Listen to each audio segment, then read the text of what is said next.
परिचय। कोई भी वस्तु जिसमें द्रव्यमान और आयतन हो उसे पदार्थ कहते हैं। पदार्थ को इस प्रकार भी परिभाषित किया जाता है कि जिस भी वस्तु में जड़त्व हो उसे पदार्थ कहते हैं। सभी ठोस, द्रव और गैसें जिनसे आपके दैनिक जीवन में सामना होता है वो किसी न किसी प्रकार के ठोस हैं।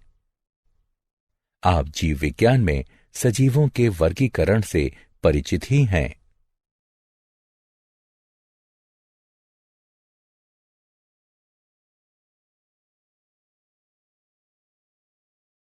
उद्देश्य।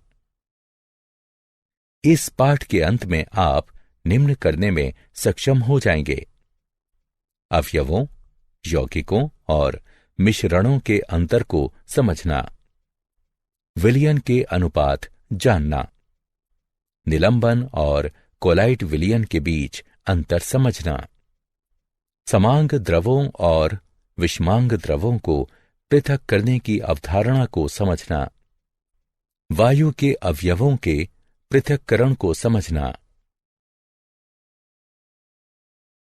पदार्थों का वर्गीकरण। पदार्थ एक द्रव्य होता है जिसकी संरचना समान होती है। इसका अर्थ यह हुआ कि पदार्थ चाहे जहां भी पाया जाए वो सदैव समान रहता है। ये सभी पदार्थ हैं क्योंकि आप उन्हें जहां भी पाएंगे उनकी संरचना सदैव समान रहेगी। सभी अवयव और सभी यौगिक पदार्थ कहे जाते हैं। अवयव वे पदार्थ होते हैं जो एक प्रकार के परमाणु से बने होते हैं। इस समय कुल 113 ज्ञात अवयव हैं, जिनमें से ज्यादातर धातुएं हैं। आवर्त सारणी में दिए गए चिन्ह ज्ञात अवयवों को व्यक्त करते हैं। परमाणु भी छोटे कणों से बने होते हैं, लेकिन उन्हें सामान्य रासायनिक तरीके से विभाजित नहीं किया जा सकता। यौगिक और प्रावस्था।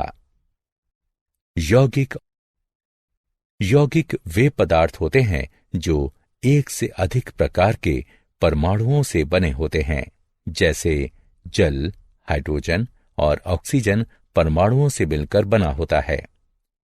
कार्बन डाइऑक्साइड कार्बन और ऑक्सीजन परमाणुओं से मिलकर बनी है।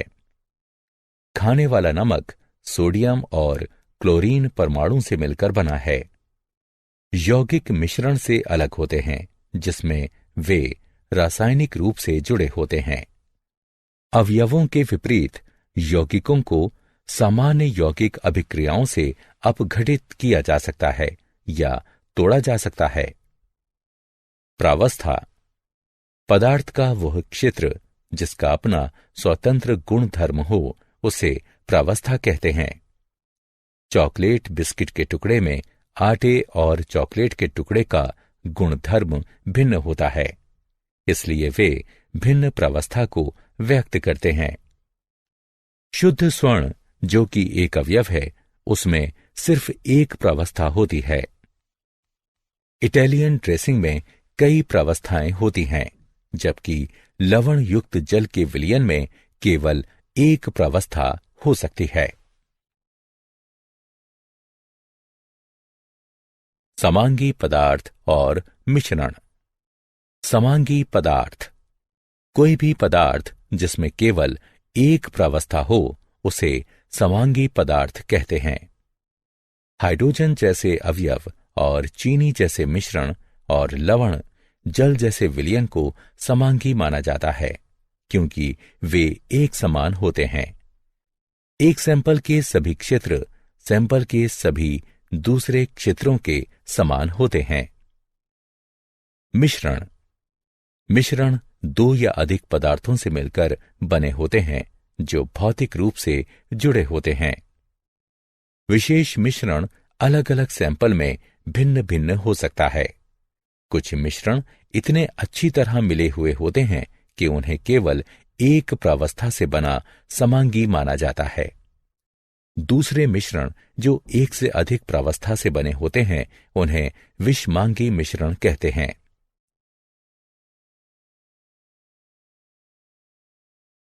विलयन। विलयन विशेष प्रकार के समांगी पदार्थ होते हैं क्योंकि वे यौगिक से भिन्न होते हैं। विलयन के भाग भौतिक रूप से जुड़े होते हैं, न कि रासायनिक रूप से। जब आप एक गिलास लवण जल डालते हैं तो लवण जल के साथ रासायनिक अभिक्रिया नहीं करता। दोनों भाग आपस में इतनी अच्छी तरह मिल जाते हैं कि प्राप्त विलयन को एक समान कहा जाता है। आइस टी, कॉफी, मिश्र धातु और जो हवा हम श्वास के रूप में लेते हैं सभी विलयन का उदाहरण हैं।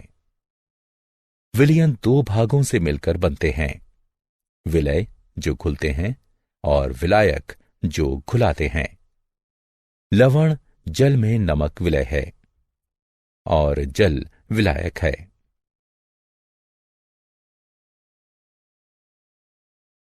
विषमांगी मिश्रण। विषमांगी मिश्रण एक से अधिक प्रावस्थाओं से मिलकर बने होते हैं और उन्हें भौतिक रूप से पृथक किया जा सकता है। पहले उल्लेख किया गया चॉकलेट, बिस्किट, टास्ट, सलाद और मुनक्का भूसी अनाज का कटोरा विषमांगी मिश्रण के उचित उदाहरण हैं।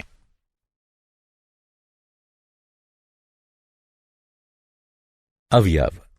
अवयव एक साधारण पदार्थ होता है जिसे सामान्य रासायनिक तरीकों से और ज्यादा विभाजित नहीं किया जा सकता। कार्बन, हाइड्रोजन, आयरन इत्यादि अवयव के कुछ उदाहरण हैं। मनुष्य को ज्ञात अवयवों की संख्या 109 है। यूरेनियम सबसे भारी अवयव है और हाइड्रोजन सबसे हल्का अवयव है। प्रत्येक अवयव एक दूसरे से भिन्न होता है क्योंकि प्रत्येक अवयव का एक विशेष प्रकार का परमाणु होता है। यह आकृति एक अवयव ए और दूसरा एक अवयव बी के परमाणुओं को व्यक्त करता है। एक अवयव को इससे छोटे पदार्थों में विभाजित नहीं किया जा सकता क्योंकि परमाणु अविभाज्य होते हैं। जब दो अवयव मिलते हैं तो परमाणु ना तो जन्म लेते हैं ना ही नष्ट होते हैं। अतः प्राप्त पदार्थ का भार मूल अवयवों के द्रव्यमान के बराबर होता है।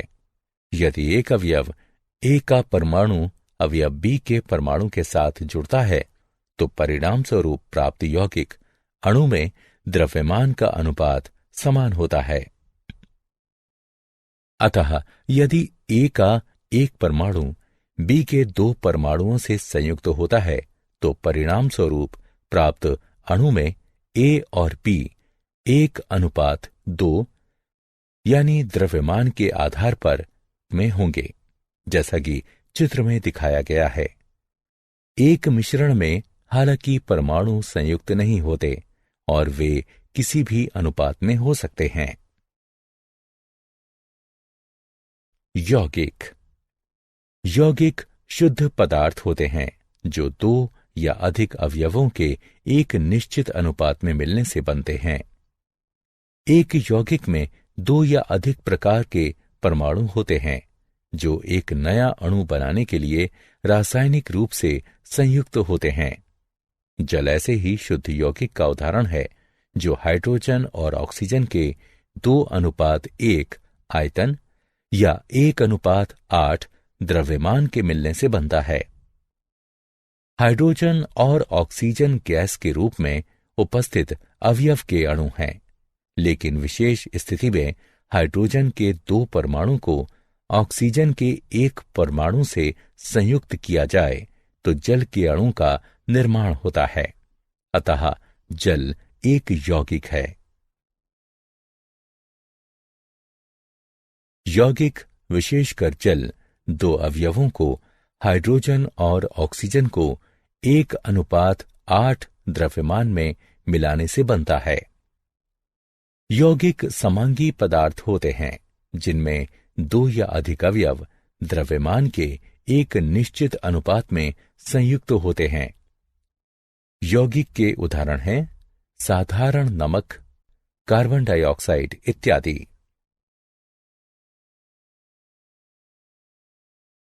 अवयव और यौगिक में विभेद। मिश्रण।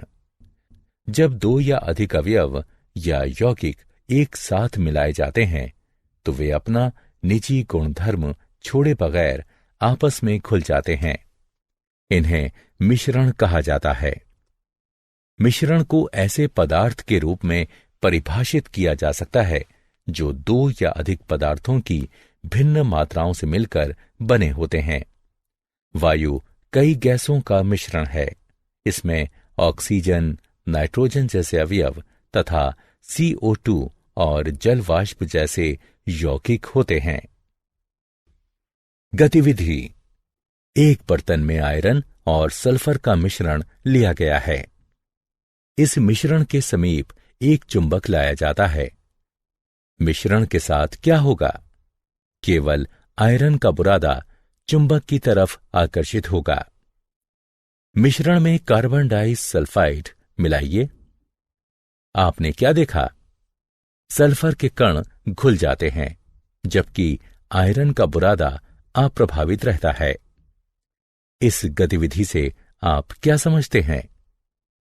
हम समझ सकते हैं कि मिश्रण के मूल संघटक अपना स्वतंत्र गुण धर्म बनाए रखते हैं। यहां आयरन चुंबक के प्रति आकर्षित होने का अपना गुण बरकरार रखता है और सल्फर कार्बन डाइऑक्साइड में घुलने की अपनी प्रकृति बरकरार रखता है। मिश्रण को समांगी या विषमांगी के रूप में वर्गीकृत किया जाता है। विलयन व्यावहारिक तौर पर समांगी मिश्रण होते हैं। समांगी और विषमांगी मिश्रण। एक विषमांगी मिश्रण सामान्यतः नंगी आंखों के प्रत्यक्ष होता है। यह दो भिन्न प्रकार के पदार्थों लवण और काली मिर्च, तेल और सिरका इत्यादि का मिश्रण होता है, जो कि भिन्न भौतिक अवस्थाओं द्रव और गैस अवस्था में हो सकते हैं या नहीं भी हो सकते हैं। समांगी मिश्रण नंगी आंखों से देखने पर एक ही पदार्थ दिखाई देता है। इसका अर्थ है कि केवल एक भौतिक अवस्था यानी केवल ठोस या केवल द्रव इत्यादि प्रत्यक्ष होती है और दो या अधिक पदार्थ इस प्रकार मिलाए जाते हैं कि नंगी आंखों से अलग अलग पदार्थों को पहचानना असंभव होता है। इसका एक उदाहरण है कृत्रिम मक्खन। आमतौर पर कृत्रिम मक्खन 3 तरह के पदार्थों से बना होता है। हालांकि तीनों पदार्थ मिलकर एक ऐसा पदार्थ बनाते हैं जो एक पदार्थ दिखता है। यौगिक और मिश्रण के बीच विभेद। गतिविधि। मिश्रण और यौगिक के बीच अंतर का अध्ययन करने के लिए एक चीनी मिट्टी के बर्तन में 56 ग्राम आयरन का बुरादा लीजिए। इसमें 32 ग्राम सल्फर चूर्ण मिलाइए। इन्हें अच्छी तरह से मिलाइए। एक दूसरे चीनी मिट्टी के बर्तन में 56 ग्राम आयरन और 32 ग्राम सल्फर चूर्ण लीजिए। इस बर्तन को उच्च तापमान तक गर्म कीजिए। अब आपने क्या देखा? अब एक चुंबक लीजिए। इसे दोनों बर्तनों के ऊपर से ले जाइए। अपने प्रेक्षण को दर्ज कीजिए। जब आयरन का बुरादा और सल्फर चूर्ण को चीनी मिट्टी के बर्तन में लिया जाता है तो वे एक मिश्रण बनाते हैं। आयरन और सल्फर परस्पर मिलते नहीं हैं। आयरन और सल्फर दोनों अपना स्वतंत्र गुण धर्म बनाए रखते हैं। जब हम मिश्रण के समीप एक चुंबक लाते हैं तो आयरन का बुरादा चुंबक के प्रति आकर्षित होता है।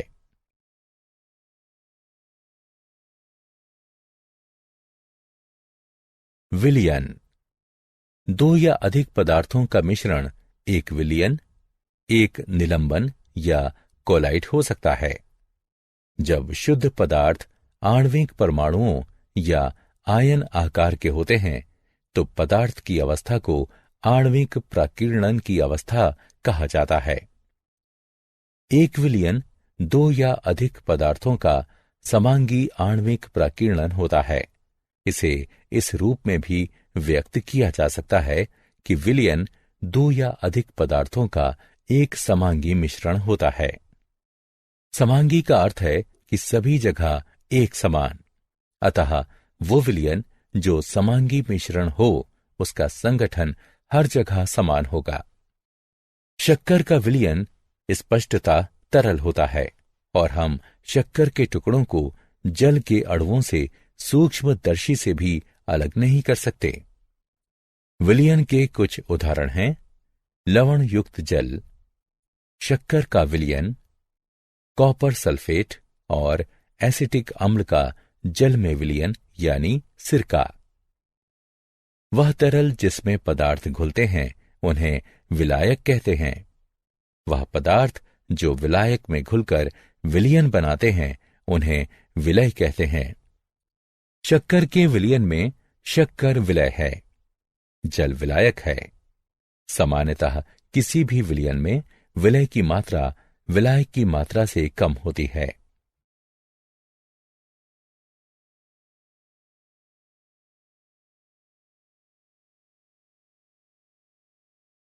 विलयनों के प्रकार। विलयनों को घुले हुए विलय की मात्रा के आधार पर वर्गीकृत किया जा सकता है। असंतृप्त विलयन वह विलयन है जिसमें विलयन का तापमान बढ़ाए बिना और विलय मिलाया जा सकता है। संतृप्त विलयन वह विलयन है जिसमें एक नियत तापमान पर विलय की अधिकतम मात्रा घुल चुकी है। संतृप्त विलयन में घुले हुए और नहीं घुले हुए विलय की मात्रा परस्पर साम्य में होती है। पूर्ण संतृप्त विलयन वह विलयन होता है जिसमें विलय की मात्रा संतृप्त सांद्रता से अधिक होती है।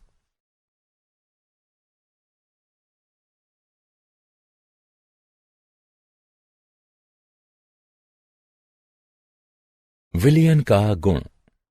एक सच्चा विलयन समांगी मिश्रण होता है। विलयन के घटक छनन जैसी विधियों से आसानी से पृथक किए जा सकते हैं। विलय कणों का आकार बहुत छोटा होता है और इनका व्यास 10⁻8 सेंटीमीटर होता है। विलयन के कणों को सूक्ष्मदर्शी से भी नहीं देखा जा सकता। विलयन स्वच्छ और पारदर्शी होता है। विलयन स्थिर होता है और यदि हिलाया ना जाए तो विलय कण नीचे नहीं बैठते।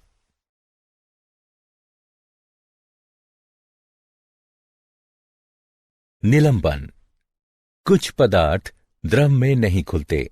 ऐसे पदार्थों के छोटे कण द्रव में निलंबित रह जाते हैं, जैसे कि रेत, कीचड़ जल में निलंबित रह जाते हैं।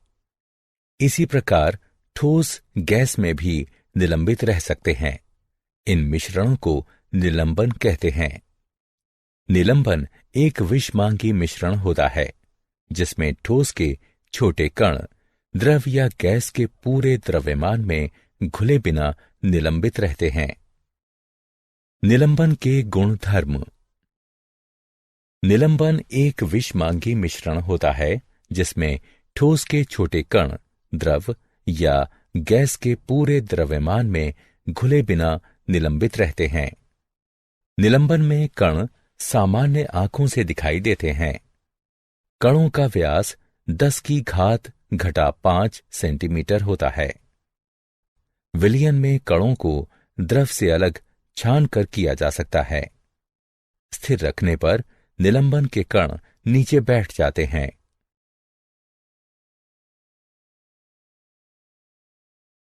कोलाइड। कोलाइड विलयन देखने में समांगी लगता है, किंतु उच्च क्षमता वाले सूक्ष्मदर्शी से देखने पर यह वास्तव में विषमांगी होता है। कोलाइड सच्चे विलयन और निलंबन के मध्य होता है। कोलाइड वह विलयन होता है जिसमें विलय के कण का आकार सच्चे विलयन से बड़ा किंतु निलंबन से छोटा होता है। इस तालिका में कुछ कोलाइडों के सामान्य उदाहरण दिए गए हैं।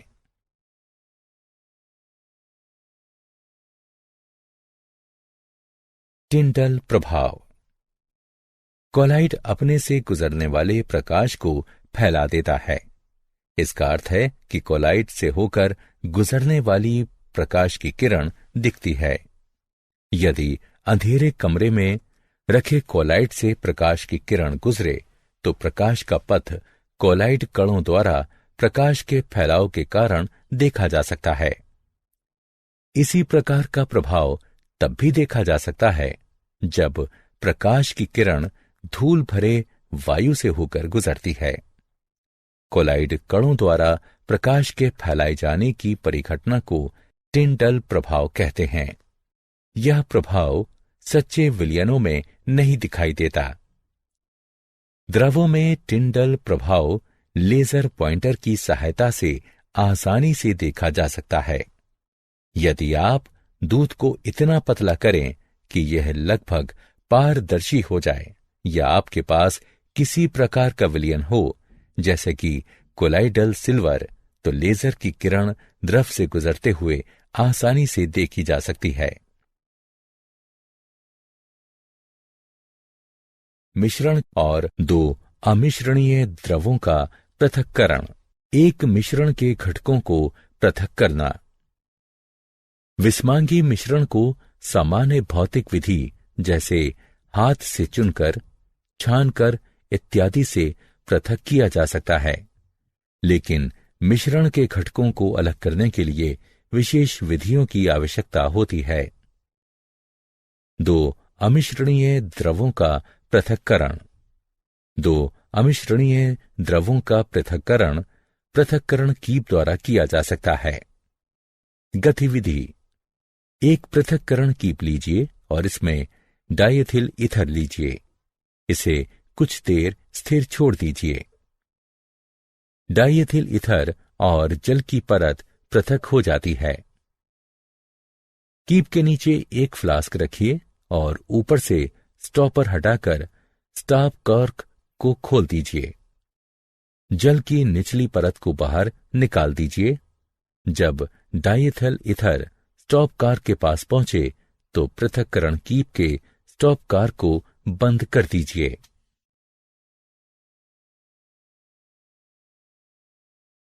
दो मिश्रणीय द्रवों का पृथक्करण। दो मिश्रणीय द्रवों का आसवन विधि से पृथक्करण। गतिविधि। एक आसवन फ्लास्क में एसीटोन और जल लीजिए। एक छिद्र में थर्मामीटर डालिए। फ्लास्क के बगल की नलिका को लाइबिक के दोहरी दीवार वाले संघनक से जोड़िए। गैस बर्नर की सहायता से द्रव को गर्म कीजिए। एसीटोन वाष्पीकृत होता है। वाष्पन से प्राप्त वाष्प संघनक के बगल के भाग में एकत्रित होता है। संघनक में बहता हुआ शीतल जल एसीटोन को द्रव के रूप में संघनित कर देता है, जो कि गृहीता में एकत्रित होता है। फ्लास्क में जल शेष रह जाता है।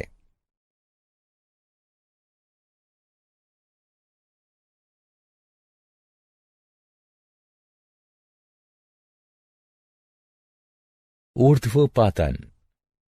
अमोनियम क्लोराइड, कपूर इत्यादि पदार्थ गर्म करने पर ठोस से सीधे गैसीय अवस्था में परिवर्तित हो जाते हैं।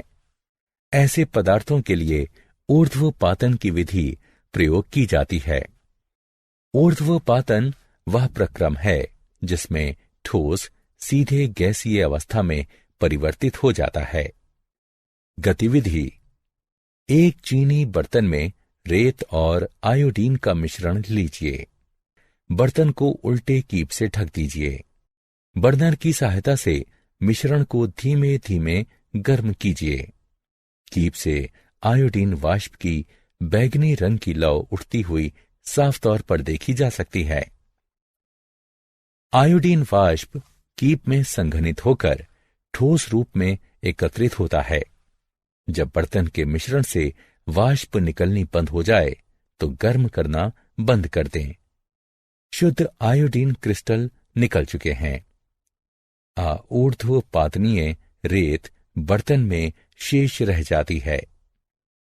आयोडीन ऐसे पदार्थ का सामान्य उदाहरण है जो प्रत्यक्षतः कमरे के तापमान पर धीरे धीरे ऊर्ध्वपातित होता है।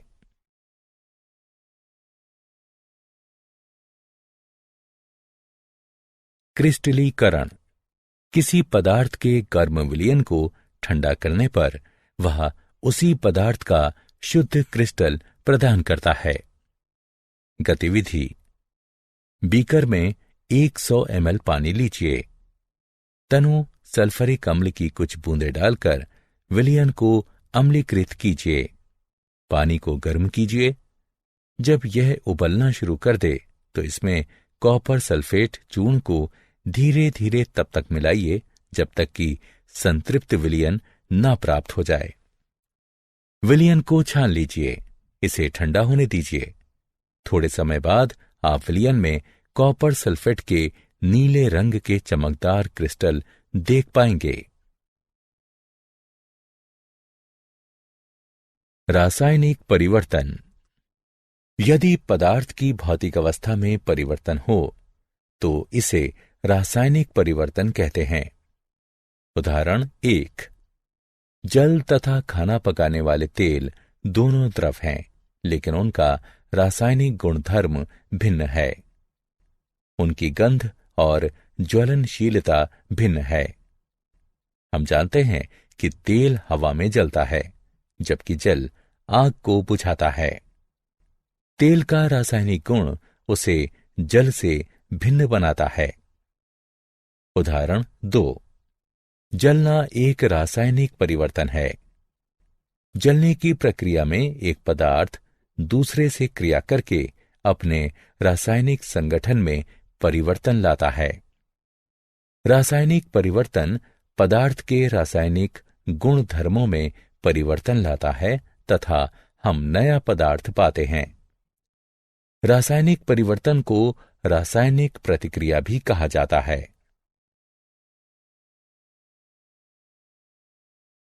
सारांश। आइए हमने जो कुछ सीखा है उसे संक्षेप में दोहराएं। पदार्थ को मुख्यतः अवयव, यौगिक और मिश्रण के रूप में वर्गीकृत किया जाता है।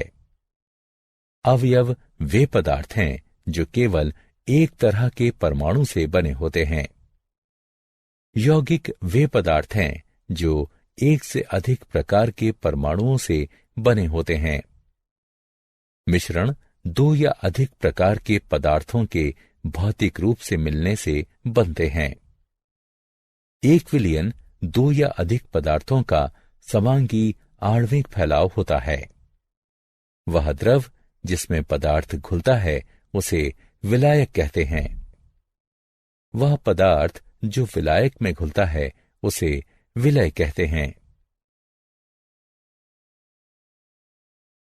विलयन को असंतृप्त, संतृप्त और पूर्ण संतृप्त के रूप में वर्गीकृत किया जाता है। निलंबन एक विषमांगी मिश्रण होता है जिसमें ठोस के छोटे कण द्रव या गैस के पूरे द्रव्यमान में घुले बगैर निलंबित रूप से विद्यमान रहते हैं। एक कोलाइड सच्चे विलयन और निलंबन के मध्य होता है। कोलाइड एक विलयन होता है जिसमें विलय के कण सच्चे विलयन से बड़े होते हैं, लेकिन निलंबन के कणों से छोटे होते हैं।